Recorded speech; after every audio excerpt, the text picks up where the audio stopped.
Well, now I can say my life is complete too, because I'm a hero. Yes. Thank you, Wayne. Thank you for that introduction. Well, hello, everybody, and good evening, and thank you for being here. And before I start, I want to introduce all the park staff who are here tonight. So, if you would, when I say your name, please raise your hand. And some of these are volunteers too. I'm going to start with our volunteers. Mike and Cheryl Rupert. Hey. Yeah. Bob and Janie Henson. We have another volunteer, Bob Robin. Somewhere around here. Here it is. Jennifer Thielen. Lisa Andrews. Adriana McLean. Shay Kissel. Deb Jansen. Annette Johnson. And we also have somebody here tonight from the Gulf Coast Visitor Center, which represents Everglades, and it's Helen Johnson. Where are you, Helen? Back in the corner. So without all my staff and the folks here from Everglades, we couldn't put on an event like this. So thank you all for coming tonight and putting this together for us. It's greatly appreciated. So I have a couple questions for you. Who's visited a national park? Oh my gosh. I think that's the majority. Very good, very good. Very glad to see those numbers. How about the South Florida national parks? Not quite as many, but quite a few. How many of you have been to Big Cypress National Preserve? And wait a minute, I don't mean driving through on 75 and 41. That doesn't count. So let me see those hands. All right, that's pretty good. That's not bad. Thank you for coming, visiting Big Cypress. So what I want to do is get more of you out to Big Cypress. So with that, I'm going to talk to you about a few of our facts. And I like numbers, so everything's going to have a number associated with it. By the way, I'm a metallurgical engineer. I'm not a biologist, so I do like numbers.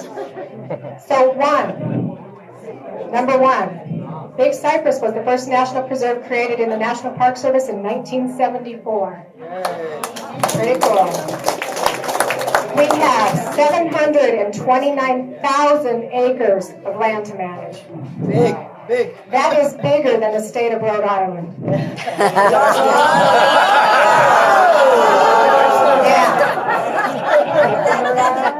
Crazy, right? I picked up on that. Very good. I didn't set her up to say that. 4, you've heard the number 4. We have 4 national park units in South Florida. That's Big Cypress National Preserve, Everglades, Biscayne, and Giant Tortugas National Parks. 250. That's the number of private properties within Big Cypress National Preserve. That's pretty uncommon for a national park unit. This includes 4 commercial properties, many front country residents, numerous backcountry and hunting and vacation cabins, and 2 federally recognized tribes, the Miccosukee and the Seminole. That's a lot of responsibility for us to take care of. And here's a good fact for the folks who live in Collier County. 50% of Collier County is within Big Cypress National Preserve. Now that's big. 50% of Collier County. Okay, big number for you. 1,104,311. The annual average preserve visitation over the last 3 years. And did you know that the National Preserve is the second most visited attraction in Collier County? What's the first? What's the first most visited attraction in Collier? That'd be the beach. The beach. Another number for you, 1,323. That's the number of jobs in the economy generated by visitation to Big Cypress. Surprising, isn't it? The visitation also generates an estimated $91 million into the economy of South Florida. One more number for you, 7 million. That's the number of people that live within 2 hours of Big Cypress National Preserve. So there's really, the distance is not an excuse to not come down to see our South Florida National Parks. I don't want to hear that one anymore. Now tell your friends it's not too far. You know, we have a lot of wildlife. within the preserve. And I think you all have heard about Florida Panthers. We see oftentimes on the news and one gets run over by a car. We don't like to hear that. But right now in South Florida, we believe we have around 120 to 160 Florida Panthers. And Big Cypress is a primary habitat for this endangered species. We believe on average we have 30 to 40 cats within the preserve. That's an alcohol out there. Keep drinking. The trust, who we're here with tonight, has provided funding for critical panther wildlife monitoring needs, such as GPS collars, trail cameras, and also funding for flight timing for staff. We could not do the work we need to do with endangered species and the Florida Panthers without the help of the trust. We also have 9 other federally endangered and threatened species, and I know some of you are familiar with these. The Florida bonneted bat, Cape sable seaside sparrow, wood stork, red cockaded woodpecker, Everglades snail kite. The threatened species, West Indian manatee, American alligator, American crocodile, and the eastern indigo snake. No snakes. So please stop by the tables, learn about our wildlife and our wildlife program, and look at the displays out there. And there's auction items that are related to wildlife, and we hope that you'll tend to put a bid down. Education, the other thing I wanted to talk about real quickly. Lisa. And you've heard about this a little bit. Do you know that we bring in every 6th grade student in Collier County into the preserve to do a swamp walk? Lisa Andrews over here, she's our person who leads that for us. We're going to ask for help with that one tonight. There is a big auction item out there. This program costs us about $200,000 a year to manage, $80 per student. All we need is 80. But if you would like to sponsor a student tonight by putting a bid down for a student, host a student, that would be greatly appreciated. Typically, the trust helps us with about half of our costs, but we could use more and do more with any more money. Lisa desperately needs to update all of her documents and brochures and handouts. But it's a big undertaking to go into all the schools with her group of people, which is very small. It's Lisa. And a few volunteers. Yes, we have volunteers, and Jay's new with us.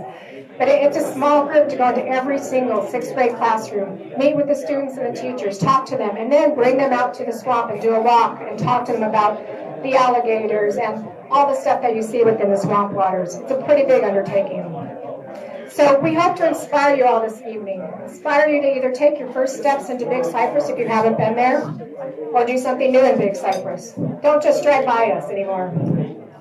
We also hope that you'll visit one of the other South Florida national parks. Talk to your children, friends, and neighbors about what you see and learn, and seek to even learn more, and to become a supporter of the National Park Service and the National Park Service Trust, South Florida National Parks Trust. With our decreasing budgets, which we're expecting will decrease even more, your help is even more important to us now. We count on the trust, and we need the trust. So please do what you can, but you know what? Just being here tonight is a huge help for us. So I want to thank you again for showing up tonight. Before I close, I do have a few thank yous. We all have to do our thank yous. Fran.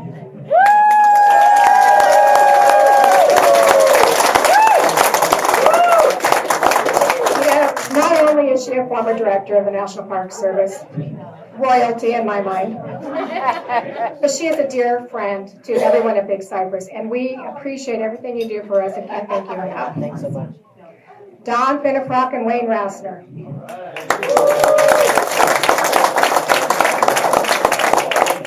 I have to say the trust is a tremendous contributor to our success, and our appreciation for the work you do is endless. The West Coast board members of the trust, Fran, Chuck, Howard, and Patrick, you guys are always willing and able to help, and your commitment to our preserve is cherished by all of us. To all the other board members on the trust, we can't do it without you again, and I can repeat that over and over, but it's honestly, sincerely meant. Porter Wright, our silver sponsor, thank you. The donors of the incredible auction items this evening. I walked around, and I don't know about you all, but I'm amazed and shocked, and I'm overwhelmed by the generosity in these donation items tonight. So thanks to everybody who has donated. Our auctioneer, Ed, you've already met him. I'm not sure where he went. Ed's back over there. And our almost auctioneer, Rick Gallo. He knows what I mean by that. I met Rick earlier. Knowing that you both are here and we have the support of people like you, it's very meaningful to us. So thank you for coming tonight. Joe, my friend, love having you here. Thank you. And Frank Berna.